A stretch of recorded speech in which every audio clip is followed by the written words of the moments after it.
Throughout history, angels have been depicted as winged, beautiful creatures who live in heaven alongside God and pride themselves on helping humanity. They are supposed to be good and powerful creatures, however, not all of this is true. Some angels are fallen, become demons in the process, whereas others don't have much care for humanity at all and will stop at nothing to destroy. These are the top 5 angels you're glad aren't real. Let's jump in. Coming in at number 5, we have Angels of Paradiso. Hailing from the Bayonetta game series, the Angels of Paradiso are angels who appear marble-like with gold and ivory armor and golden halos made of light. The angels that are often seen by humanity appear humanoid, closely resembling modern depictions of angels. However, others are more exotic. Higher ranks appear as ships or even cars, and other angels appear as angelic beasts. Most angels are able to influence the human world, with some of them even breaking free of physical bonds completely, allowing them to manipulate their physical form at will, and mimic Bayonetta's weapons and even her attacks, creating some truly powerful opponents. The Angels of Paradiso are the main antagonists of the series, and they will stop at nothing to ensure their victory against the human population in the process. You may think it odd that Bayonetta wants to fight angels, but at the end of the day, these angels wish to destroy her. They care very little for humanity and only wish to see themselves succeed. These are the nastiest kind of angels, ones which don't follow the typical ideals of angels we're used to seeing depicted throughout history. Before we jump into number 4, be sure to give this video a big thumbs up. It really helps us out a lot in the YouTube algorithm, pushes our content out there more, pushes me out there more. And if you like me and you like top 5, support us. Coming in at number 4, we have Belial. Also known as the King of Evil, Belial is the 68th spirit of the Goetia and one of the 4 princes of hell ruling over the north. Belial is said to be a mighty and powerful king, being created right after Lucifer and existing in his order. Looks-wise, he is a beautiful angel, often depicted sitting in a chariot of fire. However, he was one that angels against God and heaven and was ultimately cast out, and now resides in the depths of hell, eventually going on to be part of the Stygian Council and becoming a king of hell. Belial governs 80 legions of spirits, and whoever summons this fallen angel must have offerings of gifts and sacrifices, or he will not meet their demands. He is the demons of lies and guilt and is capable of inducing any type of sins, especially those related to sex and lust. His name can be translated to the Lord of Arrogance or the Lord of Pride, and is often associated with immoral, atheists, and magicians, and known for going against the grain. Now, despite not being as powerful or as terrifying as Lucifer, Belial is a foreboding demon who fell from heaven, and you're going to be glad he isn't real, that's for sure.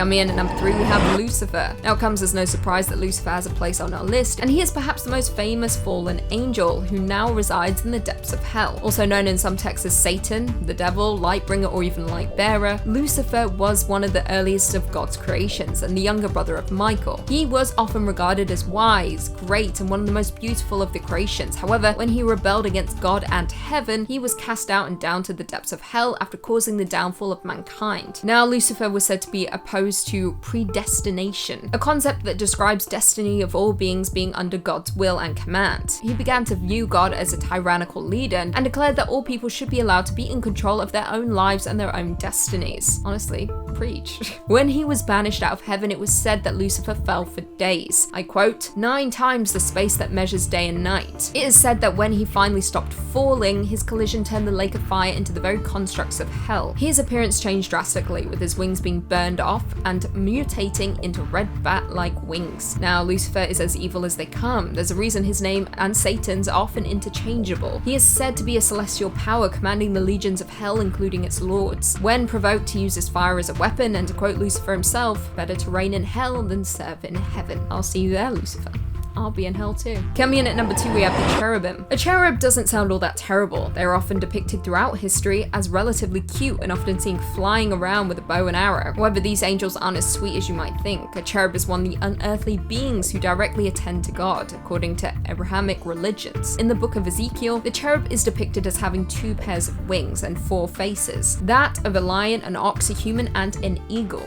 Very creepy indeed. The appearance of these creatures often being described as burning coals of fire. Definitely not how most people are used to seeing them, which is often depicted in works of art as giant babies flying around with smiles on their faces. The description of each cherub in the book of Ezekiel gets even more bizarre, with them being accompanied by half machine, half creature concoctions called wheels. They are enormous in size and covered in eyes, with them looking like a villain straight out of Hellboy. Now, cherubim are starting to sound quite terrifying, right? It makes a whole lot of sense why artists decided to paint cherubim more like Cupid than paint them how they actually are, which are straight up monsters that look more more like demons than angels. And finally, coming in at number 1, we have Weeping Angels. Hailing from the Doctor Who universe, the Weeping Angels are a race of predatory creature, first introduced in the 2007 episode Blink, although I think they may have been introduced earlier, I'm not sure. I know this much because it's the only episode of Doctor Who I've ever watched, and it stars the utterly charming Carrie Mulligan. She's all that could draw me in. Now, the Weeping Angels are quantum-locked humanoids that are capable of moving vast distances in just the blink of an eye. Now, they don't outright kill their victims, but they do have the ability to feed on their energy of their unlived days. Despite nobody quite knowing where these Weeping Angels come from, the Doctor describes them as, I quote, "the deadliest, most powerful, most malevolent life form evolution has ever produced." How terrifying is that? With just a single touch, a Weeping Angel can send a person into their past and all the way back to their birth, with the Doctor also stating that they are perhaps the only psychopaths in the universe to kill you nicely, simply because their victims go uninjured and may live out long lives in the past. It is said that Weeping Angels have the power to turn ordinary statues into angels, with this being shown when the Statue of Liberty becomes one. It is also said that the kiss of a Weeping Angel has numerous effects, including transforming the kissed person into a duplicate of other people. Their kiss also has the ability to drain a person of their life energy, ultimately reducing them to dust. These sinister creatures are almost impossible to avoid, however victims have succeeded in the past by winking rather than forcing their eyes open and not blinking. This is how the 10th Doctor, David Tennant, avoided them during World War I. Well, there we have it. Do you guys agree with our list? What angel terrifies you the most? Leave us all your thoughts and feelings in the comments down below, and perhaps we can do part 2. Before I go though, I just want to respond to a few comments from one of our last videos. Top 5 worst horror movies you should never watch, part 4. The Bright Side said, "Thank you for making this amazing content for us, especially with these hard times. They help me get through a lot." Well, I'm glad we can help. It's great. I'm glad that we were able to still make content during these hard times. But it sounds like things are getting better, which is great. Fingers crossed anyway. I got my first vaccine.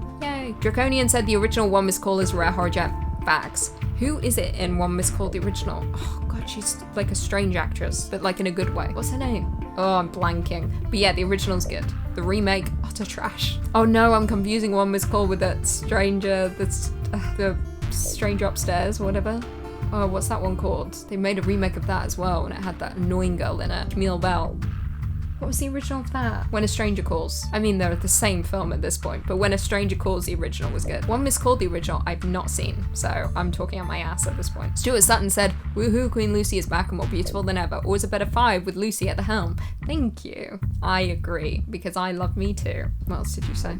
Oh, that was it. But thank you. I appreciate the compliment. Sarah Hilton said, "The worst horror movie for me is Open Water." Okay. I liked the original Open Water. When I first saw it, I thought it was terrifying, because I'm terrified of open water and sharks, and both of those were in there. I also appreciated that you never saw the shark because it was so low budget. So you just know that one of them gets pulled by the shark, and at the end, the other person just tries to kill themselves. But it's a little bit of a stretch, because like, you can't intentionally make yourself drown. Well, I guess you can if you go underwater and just inhale water, suck it in. Then maybe. But the ending was a little meh. But I liked the first one. The second one was utter trash, when they fall off the boat and then they spend the whole movie trying to get on the boat, and then right at the end they got on the boat. So it's like, what the hell? Why didn't you just get on the boat at the beginning? Anyway, Lynn Durbin said, "I love B movies, but even I couldn't sit through some of these to the end." I mean, yes, Beneath was utter trash. Utter trash. Don't waste your time. And on that note, if you haven't already, be sure to give this video a big thumbs up. And until next time, I'll see you later.